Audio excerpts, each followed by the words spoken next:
आज हम 2025 के फिल्मी मंजरनामे पर जरा गहराई में बात कर रहे हैं। हमारे पास बॉलीवुड की कुछ बड़ी रिलीजेस की खबरें हैं, आलमी सिनेमा से कुछ झलकियां, स्ट्रीमिंग डील्स और हाँ, आईफा और ऑस्कर्स जैसे अवार्ड्स की भी तफसीलात हैं। जी बिल्कुल। मकसद यही है कि समझें कि भाई सिनेमा में आजकल क्या चल रहा है, क्या दिलचस्प है और आगे क्या देखने को मिल सकता है। हाँ, और ये देखना भी अहम है कि कैसे बॉलीवुड एक तरफ बड़े सितारों, बड़ी फिल्मों के साथ तैयार है, वहीं आलमी सतह पर भी बहुत मुतनव्वे कहानियां आ रही हैं। सही। और स्ट्रीमिंग प्लेटफॉर्म्स का किरदार तो आप देखें, वो तो बढ़ता ही जा रहा है। बिल्कुल। तो बॉलीवुड से ही शुरू करते हैं। 2025 तो काफी भरा भरा लग रहा है ना। जी, काफी मसरूफ साल लगता है। सलमान खान की सिकंदर का सुना है मार्च में, फिर अगस्त में वॉर 2 ऋतिक रोशन और एनटीआर जूनियर के साथ। हाँ, ये तो बहुत बड़ी फिल्में हैं कमर्शियल लिहाज से। यकीनन। लेकिन सिर्फ यही नहीं, दिसंबर में आलिया भट्ट की अल्फा भी है और जून में अक्षय कुमार की हाउसफुल 5। और अजय देवगन की रेड 2 भी जून में ही है। ओह हाँ, रेड 2 भी है। तो मतलब एक्शन, कॉमेडी, थ्रिलर सभी कुछ है। और इसके अलावा भी कई नाम हैं, जैसे चावा, सनी संस्कारी की तुलसी कुमारी, दे दे प्यार दे 2, जूली LLB 3। काफी लंबी फहरिस्त है। लगता है सीक्वल्स का भी जोर है। जी, सीक्वल्स भी हैं और कुछ नई कहानियां भी। थामा, शक्तिशालिनी, ये सब भी इसी साल की बात हो रही है। अच्छा, ये तो थिएटर की बात हुई। आजकल थिएटर के साथ साथ स्ट्रीमिंग का भी बहुत जिक्र होता है। जी। वो प्राइम वीडियो और मैडॉक फिल्म्स की कोई डील हुई है? जी हाँ, ये एक अहम डेवलपमेंट है। प्राइम वीडियो और मैडॉक फिल्म्स के दरमियान एक मल्टी एयर लाइसेंसिंग डील हुई है। अच्छा, तो इसका क्या मतलब है शायकीन के लिए? इसका मतलब ये है कि मैडॉक की 8 फिल्में जो पहले थिएटर में रिलीज होंगी, उसके फौरन बाद प्राइम वीडियो पर दस्तयाब हो जाएंगी। वो फौरन बाद? ये तो बड़ी बात है। इंडियन कंटेंट को आलमी सतह पर पहुंचने में भी मदद मिलेगी। क्या इस डील में सिर्फ हॉरर कॉमेडी है या और भी कुछ? नहीं, वैरायटी है। मिसाल के तौर पर सिद्धार्थ मल्होत्रा और जाह्नवी कपूर की फिल्म परम सुंदरी, जो अगस्त में आनी है, वो भी इसका हिस्सा है। ठीक है। इसके अलावा साबित 2, बदलापुर 2 और अगस्त्या नंदा की एक फिल्म वेंचर 21 का भी जिक्र है। तो मतलब मुख्तलिफ किस्म का कंटेंट है। समझ गया। तो थिएटर और स्ट्रीमिंग दोनों साथ साथ चल रहे हैं। अच्छा, जॉनर्स की बात करें तो साइंस फिक्शन और हॉरर का जुनून तो लगता है कभी खत्म नहीं होता। हाँ बिल्कुल। डॉन न्यूज ने भी हाल ही में इंसेप्शन, द मैट्रिक्स, इंटरस्टेलर जैसी क्लासिक साइंस फिक्शन फिल्मों की अहमियत पर बात की थी। ये जॉनर्स हमेशा से ही पॉपुलर रहे हैं। और 2025 हॉरर के शायकीन के लिए कैसा लग रहा है?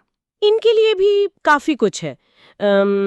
एक्सप्रेस ट्रिब्यून की एक लिस्ट देखी थी, उसमें the monkey, Sinners, final destination, blood lines. ये फाइनल डेस्टिनेशन वापस आ रही है। ओह, फाइनल डेस्टिनेशन। जी। फिर 28 इयर्स लेटर, सा XI, 11वीं सा फिल्म, और द ब्राइड जैसी फिल्में हैं। तो हॉरर में भी काफी एक्शन रहेगा। ठीक है। अब जरा आलमी सिनेमा पर भी नजर डालें। 2025 के पहले हिस्से में कुछ अच्छी फिल्में आई हैं जिनकी काफी तारीफ हो रही है। जी हाँ, कई जराएं जैसे गार्डियन, BBC, वी न्यूज़ वगैरह ने कुछ फिल्मों को काफी सराहा है। निकिल बॉयज का जिक्र है, a real pain, the brutalist.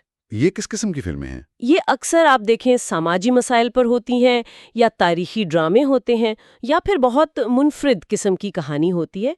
मटीरियलिस्टिस, weapons, bring her back जैसी फिल्मों का भी जिक्र है। तो मतलब इंडिपेंडेंट या आर्ट हाउस सिनेमा भी मजबूती से मौजूद है। बिल्कुल। और ये फिल्में अक्सर फेस्टिवल्स में बहुत अच्छा करती हैं और फिर अवार्ड सीजन में भी नजर आती हैं। अवार्ड्स की बात आई है तो आईफा अवार्ड्स 2025 हुए। वहां क्या खास रहा? ये तो बॉलीवुड के बैनुल अक़वामी अवार्ड्स माने जाते हैं। जी, इस साल आईफा में लापता लेडीज छा गई, आमिर खान और किरण राव की फिल्म। ओह, बेहतरीन फिल्म, बेहतरीन हिदायतकार, बेहतरीन कहानी, कई बड़े अवार्ड्स उसने जीते।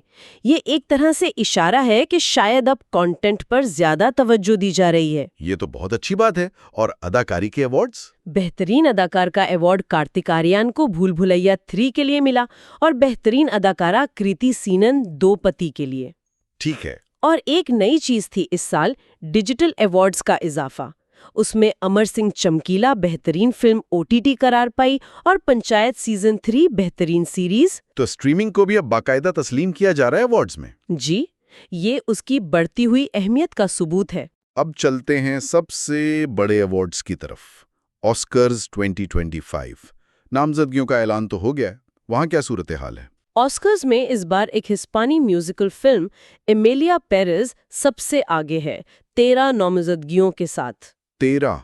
वाह, ये तो गैर मामूली बात है। जी हाँ, अक्सर हॉलीवुड की बड़ी प्रोडक्शंस होती हैं इस पोजीशन पर। दूसरे नंबर पर विकेड है, 10 नामजदगियों के साथ। और बेहतरीन फिल्म की दौड़ में कौन-कौन शामिल है? इसमें एन्यूरा, ए कंप्लीट अननोन जो बॉब डायलन पर है, डून पार्ट 2 जैसी बड़ी फिल्में हैं। जी।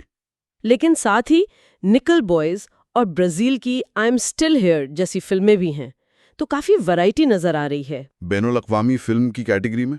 इसमें ब्राजील की आई एम स्टिल हियर है, जर्मनी की the seed of the sacred fig है, जो कांस में भी बहुत मशहूर हुई थी। इन नामजदगियों में कोई और खास या तारीखी बात? हाँ, एक बहुत अहम बात यह है कि एमिलिया पेरेज की अदाकारा कार्ला सोफिया गॉस्कॉन बेहतरीन अदाकारा के लिए नामजद होने वाली पहली ट्रांसजेंडर अदाकारा हैं। ओहो, वाह, ये तो वाकई तारीखी है। जी, ये नुमाइंदगी के लिहाज से एक बड़ा कदम है। बेहतरीन अदाकार में एड्रियन ब्रोडी, टिमोथी शैलेमे जैसे जाने पहचाने नाम हैं। और इंडिया से कुछ? जी, एक भारतीय शॉर्ट फिल्म अनुजा भी लाइव एक्शन शॉर्ट फिल्म की कैटेगरी में नामजद हुई है। जबरदस्त। और तकरीब कब है? तकरीब 2 मार्च को होगी। ठीक है, तो अगर हम इस सारी गुफ्तगू को समेटें तो 2025 फिल्मों के लिए एक बहुत ही मुतनव्वे और दिलचस्प साल नजर आ रहा है। एक तरफ बॉलीवुड के बड़े नाम और बड़ी फिल्में हैं, दूसरी तरफ आलमी सतह पर फिक्रअंगेज कहानियां भी सामने आ रही हैं। जी। स्ट्रीमिंग का किरदार बढ़ रहा है, अवार्ड्स में नई चीजें हो रही हैं, नई नुमाइंदगी नजर आ रही है, काफी कुछ हो रहा है। बिल्कुल। और यहाँ एक बात सोचने की है, जी। एक सवाल जो जहन में आता है जी। कि जैसे जैसे थिएटर और स्ट्रीमिंग के दरमियान ये जो लकीर है, ये धुंधली हो रही है और आलमी फिल्मों को ज्यादा पहचान मिल रही है, तो मुस्तकबिल में एक ब्लॉकबस्टर फिल्म की तारीफ क्या होगी, या एक क्रिटिकली अक्लेम्ड यानी तनकीदी तौर पर सराही जाने वाली फिल्म की तारीफ कैसे बदलेगी? दिलचस्प सवाल है। क्या कामयाबी का पैमाना सिर्फ बॉक्स ऑफिस ही रहेगा, या फिर नाक़िदीन की राय, आलमी रसाई, अवार्ड्स, ये चीजें ज्यादा अहम हो जाएंगी? ये देखना दिलचस्प होगा।